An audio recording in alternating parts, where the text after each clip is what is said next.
A palavra do ano passado, dentre tantas, foi a emenda parlamentar. O governo federal pagou mais de 31 bilhões só em emendas impositivas e discricionárias. Foram 20 bilhões para as emendas individuais dos parlamentares. 10 anos atrás eram apenas 9 bilhões. Nos 3 primeiros anos desse governo Lula, o valor pago em emendas chegou a 84 bilhões e 800 milhões de reais.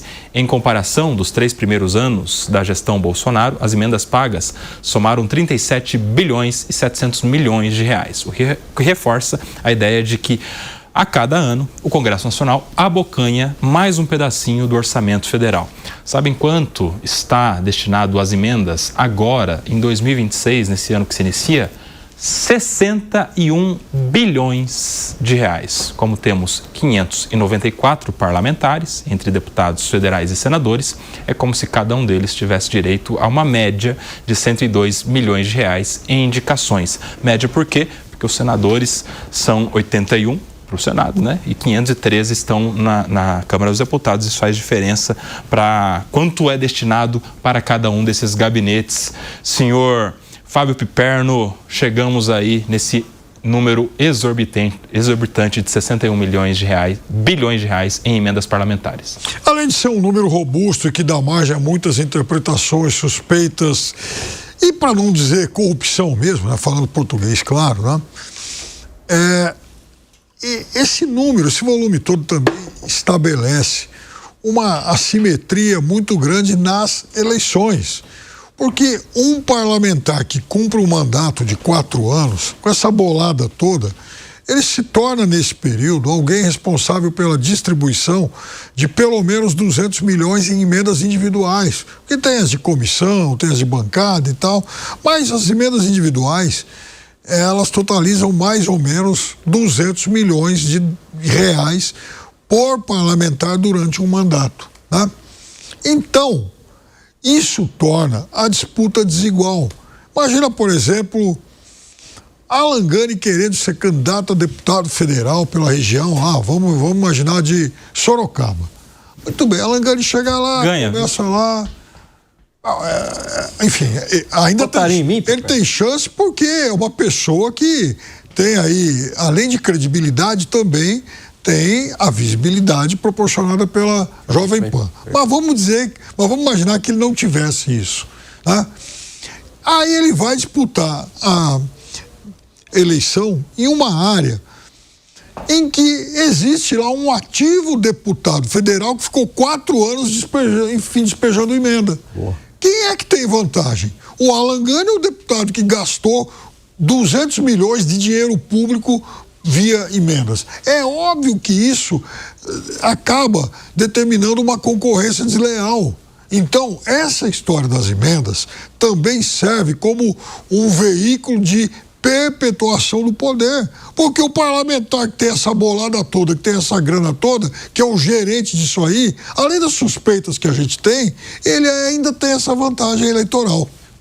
Isso partindo do pressuposto só de uso lícito das emendas, né? Sem falar de corrupção. Agora, o senhor Luiz Augusto Durso, como está falando o Fábio Piperno, nós temos então uma concorrência desleal, né? E concorrência desleal que leva à perpetuação, impedindo algo que é muito bom em democracias, que é a alternância de poder, oxigenação, gente nova, ideias novas.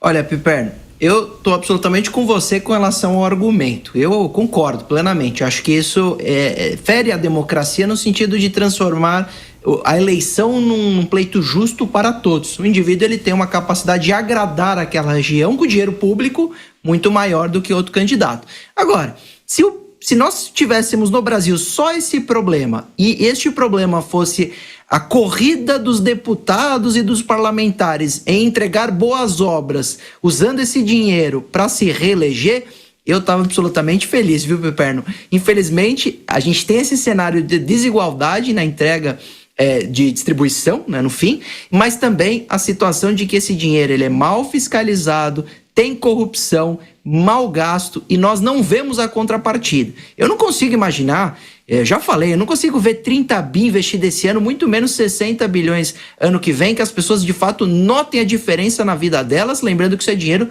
do contribuinte. O problema não é a emenda. Se esse dinheiro fosse bem alocado, é dinheiro público que precisa ser gasto com a população.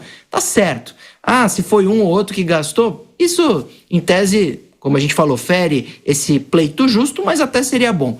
O problema é que não é assim que funciona, né? Esse dinheiro ele é mal gasto, ele é usado como moeda de troca, ele é usado como moeda de pressão entre o poder legislativo, né, o Congresso Nacional, e o poder executivo, que seria o governo federal, e ele é objeto de absoluta suspeita com relação ao seu uso. Não à toa, quando o ministro Flávio Dino começou a incomodar, pedindo a transparência necessária, a fiscalização, quem utiliza esse dinheiro para quê, as coisas começaram a surgir com bastante incômodo daqueles que estão sendo investigados, porque realmente não é o uso mais desejado. Porque se fosse, esse seria o menor dos problemas no cenário político do Brasil.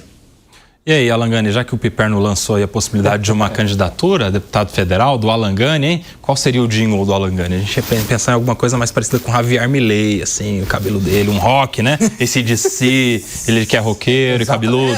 Você sabe que até um dia aí, na maquiagem, né, fizeram um cabelo que eu fiquei parecendo o Milei, né? Isso. E aí, logo quando eu entrei aqui na Jovem Pan, o pessoal falou que eu era o Milei, até as ideias eram muito parecidas com o Milei, fisicamente parecidas com o Milei, que foi um motivo de orgulho, viu, Piperno? Claro, com certeza. Meu Deus. Agora eu seria quase um anarco-capitalista. Se é parecido com o Milei, o Piperno é parecido com o Bolsonaro, né?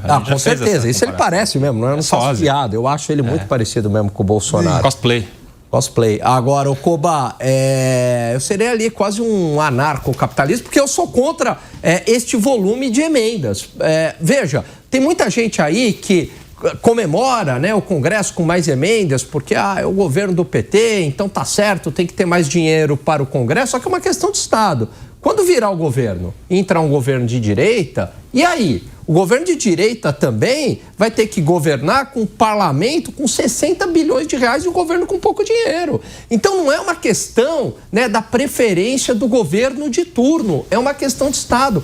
Não tem paralelo no mundo um Congresso com 60 bilhões de reais para gastar. Não existe isso, eu não sou contra emendas. Mas neste volume, e ainda mais como o Durso colocou, sem a devida transparência, né, abrindo possibilidade para corrupção e com mau uso desse recurso, não dá para a gente ser a favor dessas emendas. Outro dia a gente levantou aqui no 3 em 1, para onde era destinar as emendas, tinha lá um monte para umas cidades lá do Amapá. Tartarugalzinho, meu amigo. Qual é o critério? Eu lembro. Sei lá por quê, não é, Koba? Qual que é o critério? Eu não sei, tudo bem, nada contra, às vezes a cidade precisa, mas eu não sei qual é o critério, ninguém sabe qual é o critério. Quer dizer, talvez a gente desconfie qual seja. Tartarugalzinho era uma, não lembro se era a mais ou uma das mais, mas uma cidade muito pequena que tinha recebido milhões e milhões e milhões de emendas parlamentares. Eu imagino que deva ser a cidade mais fantástica do mundo, onde saúde, educação, tudo aconteça, segurança, porque dinheiro chega lá,